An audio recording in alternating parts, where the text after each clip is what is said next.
नमस्कार, capital TV का खास शो सबसे बड़ा सवाल देख रहे हैं आप। मैं हूं आपके साथ पूजा। आज सवाल मनमोहन के 10 साल और मोदी के 8 साल पर करेंगे। दरअसल केंद्र की मोदी सरकार ने 8 साल पूरे कर लिए हैं। दशकों तक राज करने वाली कांग्रेस को केंद्र की सत्ता से बाहर कर हिंदुस्तान की जनता ने नरेंद्र मोदी को चुना। केंद्र की सत्ता में आने के साथ ही नरेंद्र मोदी सरकार ने ताबड़तोड़ कई बड़े और कड़े फैसले किए और ये सिलसिला आज भी जारी है। मोदी सरकार के 8 साल पूरे होने पर कांग्रेस ने नारा दिया है, 8 साल 8 छल, बीजेपी सरकार विफल। पर 10 साल सत्ता में रहने वाली कांग्रेस सरकार ने क्या किया? तो आज का सवाल यह है कि मोदी के 8 साल और कांग्रेस के 10 साल में क्या क्या है अंतर, और क्यों पीएम मोदी अब तक के सबसे बेस्ट पीएम साबित हो रहे हैं। मोदी के क्या क्या अहम है वो आइडियाज जिससे बदल रहा है पूरा इंडिया।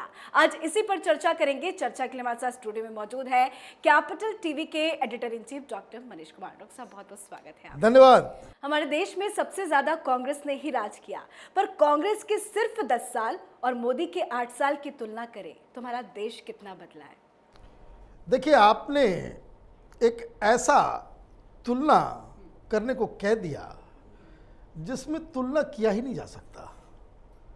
वो कहते ना, एक कहावत है, कहाँ राजा भोज और कहाँ गंगू तेली। लेकिन जब कंपैरिजन होता है तो करना ही चाहिए। और आपने अपने इंट्रोडक्शन में बिल्कुल सही बात कही।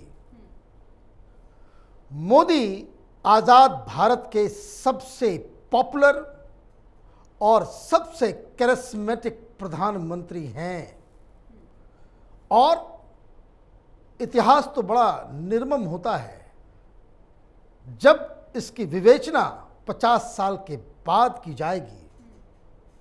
लोग यही कहेंगे कि प्रधानमंत्री मोदी जैसा 2-4 प्रधानमंत्री और भी अगर आज़ादी के बाद पैदा हो गए होते, आज हमारा देश अमेरिका और यूरोप के डेवलप्ड कंट्रीज़ के साथ कदम से कदम मिला रहा होता। यहाँ अभी हम लोग खाने, शिक्षा, हेल्थ, इन सब चीज़ों के बारे में नहीं सोच रहे होते। और ये मैं क्यों कह रहा हूँ? वो इसलिए कि आप ये मान के चलिए, कभी हिंदुस्तान की राजनीति जो लोग उसको जानते समझते हैं, भारतीय जनता पार्टी कहीं नहीं है। लोग मोदी के नाम पे वोट करते हैं। मोदी वर्सेस रेस्ट, मतलब जो हिंदुस्तान की राजनीति है उसके केंद्र में प्रधानमंत्री मोदी बैठे हुए हैं और बाकी सारी चीजें उनके इर्द गिर्द, चाहे विपक्ष का हो, चाहे वो एनजीओ वालों का हो, चाहे वो लेफ्ट लिबरल कबाल का हो, चाहे वो सेक्युलर पार्टी हो, रीजनल पार्टीज हो, सब उनकी राजनीति प्रधानमंत्री मोदी से ही शुरू होती है और प्रधानमंत्री मोदी पे जाकर के खत्म होती है। इसको कहते हैं कि जब आप इतने बड़े डेमोक्रेसी के सेंट्रल फिगर हो, और सबसे बड़ी बात कि प्रधानमंत्री मोदी ने इतनी बड़ी रिस्पॉन्सिबिलिटी को, ये इतिहास में कभी कभी किसी मुल्क में इस तरह का नेता पैदा होता है कि जो सारी चीज़ों का केंद्र बन जाए। और क्योंकि मैं ये इसलिए कह रहा हूँ क्योंकि ये सौभाग्य तो इंदिरा गांधी को भी नहीं था, अटल बिहारी वाजपेयी को भी नहीं था, नेहरू को भी नहीं था, क्योंकि उनके ज़माने में और भी कद्दावर रीजनल छत्रप्स होते थे, जहाँ वो रीजनल लेवल पे वो इतने बड़े बड़े लीडर होते थे कि जिसके सामने इंदिरा गांधी हो या फिर जवाहरलाल नेहरू हो, वो उस इलाके में, उस राज्य में, हालांकि वो सब कांग्रेस पार्टी के थे और केंद्र में ये प्रधानमंत्री बनते थे, तो इसलिए वो चुनाव जीतते थे। चुनाव जीतना अपनी जगह पे अलग बात है, लेकिन चुनाव और राजनीति के केंद्र में खड़े हो जाना ये बिल्कुल अलग है। और इसीलिए प्रधानमंत्री मोदी इन चुनौतियों को बड़ी ही आसानी से और केंद्र में रहने के बावजूद जनता का जो आशीर्वाद मिलता है आप तो ग्राउंड में जाती हैं, यूपी में, बंगाल में, बिहार में, आप कोने कोने गई, लोग किसका नाम लेते हैं, किसको वोट? वैसी वैसी बूढ़ी बूढ़ी महिलाएं जिसके पास फोन नहीं, जो कभी टेलीविजन नहीं, अखबार नहीं, कुछ नहीं, मुंह से उनके निकलता है मोदी के आशीर्वाद की तरह। तो ये प्रधानमंत्री मोदी को हिंदुस्तान के तमाम प्रधानमंत्रियों से अव्वल आगे करता है। पर कांग्रेस ने तो मोदी सरकार के 8 साल का रिपोर्ट कार्ड पेश किया है। कांग्रेस तो कह रही है कि पीएम मोदी बेस्ट पीएम नहीं है, जैसा कि आप कह रहे हैं, पर मनमोहन को बेस्ट पीएम बताया जा रहा है, ऐसा क्यों? देखिए, मती मारी जाती है तो लोग यही सब काम करते हैं। प्रधानमंत्री मनमोहन सिंह ये प्रधानमंत्री थे क्या? प्रधानमंत्री की कुर्सी को कलंकित करने वाला व्यक्ति है ये मनमोहन सिंह। हिंदुस्तान में और भी बहुत सारे ऐसे ऐसे प्रधानमंत्री हुए हैं जो जिनके पास अपना बहुमत नहीं था, पिछले दरवाजे से वो लोग प्रधानमंत्री बने। वीपी सिंह हो, चाहे चंद्रशेखर हो, गुजराल साहब हो, चाहे वो देवगौड़ा साहब हो, मनमोहन सिंह तो चोर दरवाजे से प्रधानमंत्री बने। जो व्यक्ति जीवन में कोई चुनाव ही नहीं जीत रहा, दुनिया के सबसे बड़े डेमोक्रेसी का वो शीर्ष पद पे बैठ जाएगा।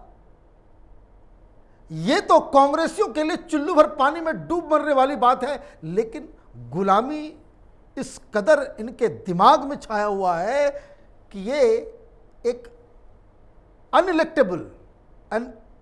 अनइलेक्टेड पीएम को आप कह रहे हो कि भाई बहुत बढ़िया पीएम था। भाई पीएम होता क्या है? पीएम का तो सबसे पहला टेस्ट ये होता है कि वो प्रधानमंत्री की शपथ लेता है तो नॉर्म्स के मुताबिक वो अपना कैबिनेट खुद तय करता है। मनमोहन सिंह ने तय किया था।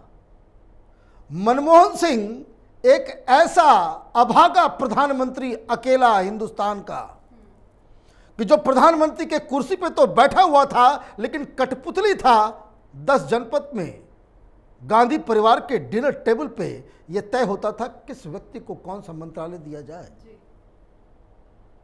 तो उससे कंपैरिजन आप करोगे? इंस्टीट्यूशंस की आप बात करते हो, क्या अचीवमेंट है? मनमोहन सिंह को मैं इसलिए कहता हूं कि वो एक आदमी प्रधानमंत्री की कुर्सी पे कलंक था, क्योंकि प्रोग्राम से पहले आप हमारे पास एक लिस्ट लेकर के आई थी। 60-70 घोटाले इन 10 सालों में हुए। ऐसे ऐसे घोटाले जो दुनिया में जिसकी गिनती होती है कि सबसे बड़ा घोटाला है। कोयला घोटाला हो, 2G घोटाला हो, बेशर्मी की कोई हद होती है? आप किससे क्या कंपेयर कर रहे हो?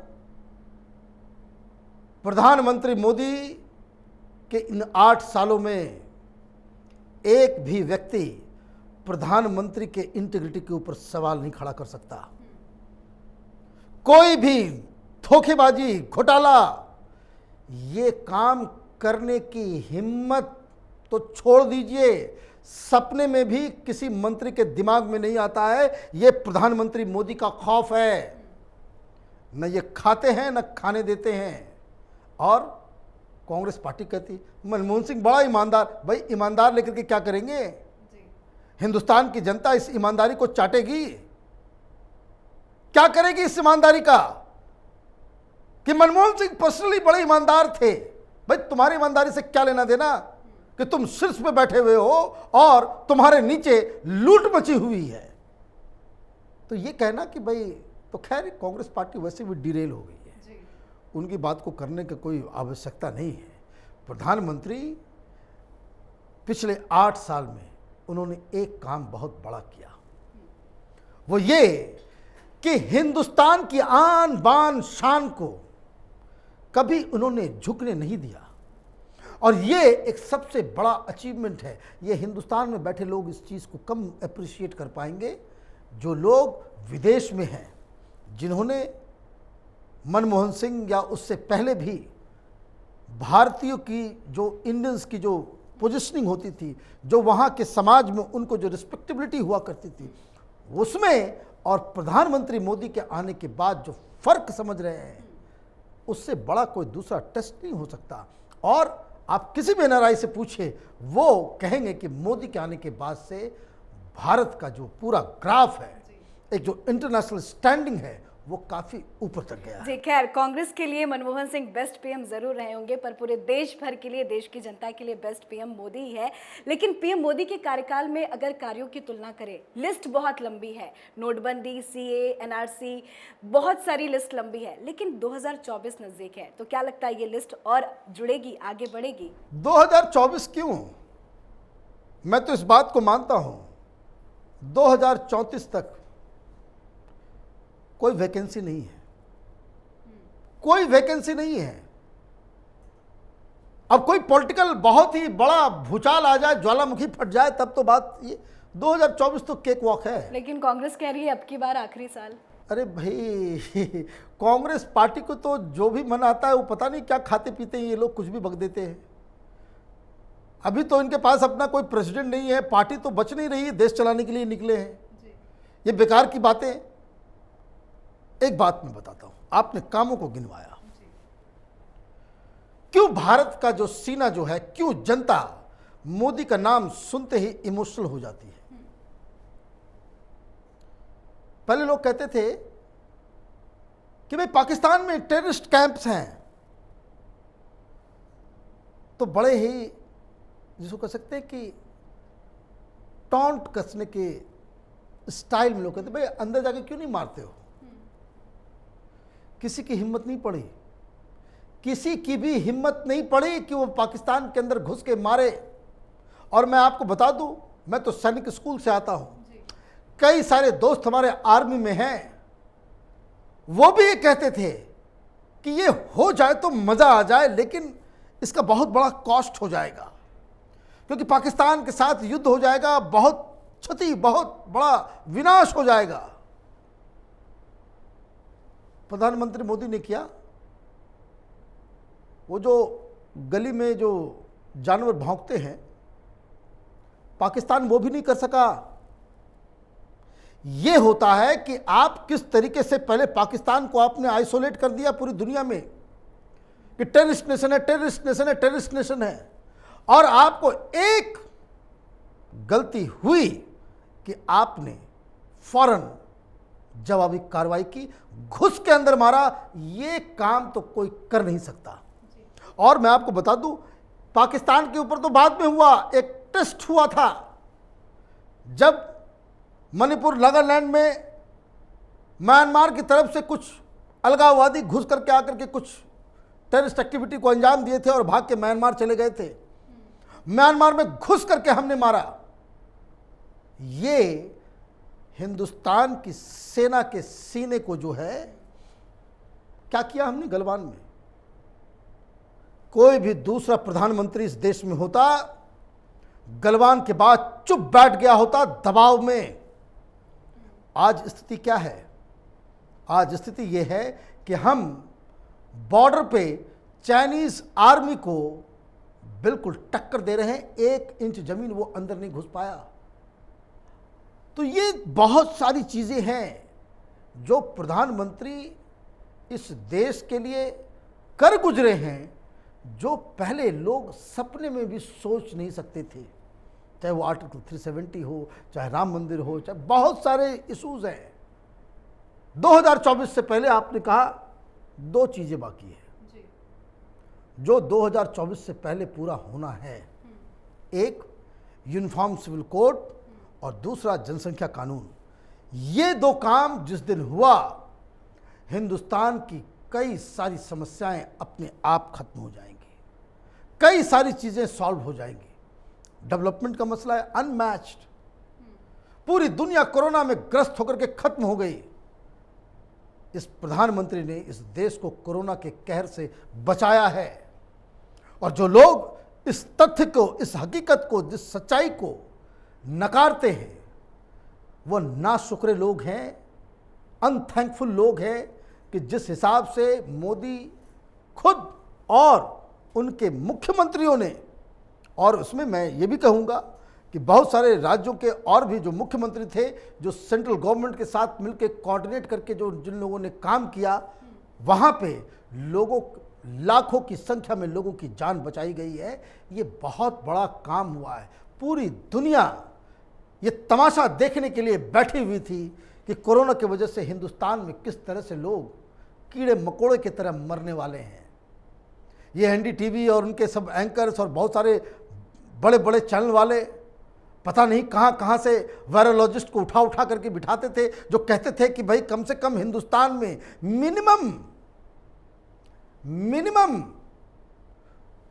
4.5 मिलियन लोगों की मौत होगी, मतलब 45 लाख लोगों की मौत होगी 3 महीने में। पहले 3 महीने में ये प्रेडिक्शन कर दिया गया था। गूगल पे, आप यूट्यूब पे जाएंगे, आपको इस तरह के वीडियोस मिल जाएंगे कि किस तरीके से लोग तमाशा देखने के लिए लाशों को बेचने के कारोबार में ये लोग जुट गए थे। ये हिंदुस्तान की मीडिया। आज का दिन है जब लोग इस बात को जान रहे हैं, समझ रहे हैं, जो पॉलिटिकली अंधे हो चुके हैं, जिनके पास बायस है, जो मोदी से घृणा करते हैं, उनको न समझाने की आवश्यकता है, न वो समझने वाले हैं। लीडर की पहचान तब होती है जब गांव में बैठा गरीब, एक असहाय अबला, एक बूढ़ी माँ, एक बूढ़े बाबा, वो अपने दिल से किसे पुकारते हैं, वो एक लीडर के लिए सबसे अहम होता है। और हर जगह लोगों के जुबान पे मोदी ही मोदी है। इसलिए 8 साल तो बहुत कम है। हिंदुस्तान में प्रधानमंत्री मोदी और 10 साल चाहिए अगर हिंदुस्तान को दुनिया के अव्वल देशों में अपना नाम दर्ज कराना है तो। और इसी वजह से उम्मीद जगी है कि मोदी है तो मुमकिन है। राइट। चलिए, बहुत बहुत शुक्रिया बातचीत। धन्यवाद। तो भारत के प्रधानमंत्री नरेंद्र मोदी की लोकप्रियता देश में ही नहीं विदेशों में भी है। पीएम नरेंद्र मोदी ने दुनिया के अन्य नेताओं को पछाड़ते हुए आज टॉप के ग्लोबल लीडर में शुमार है।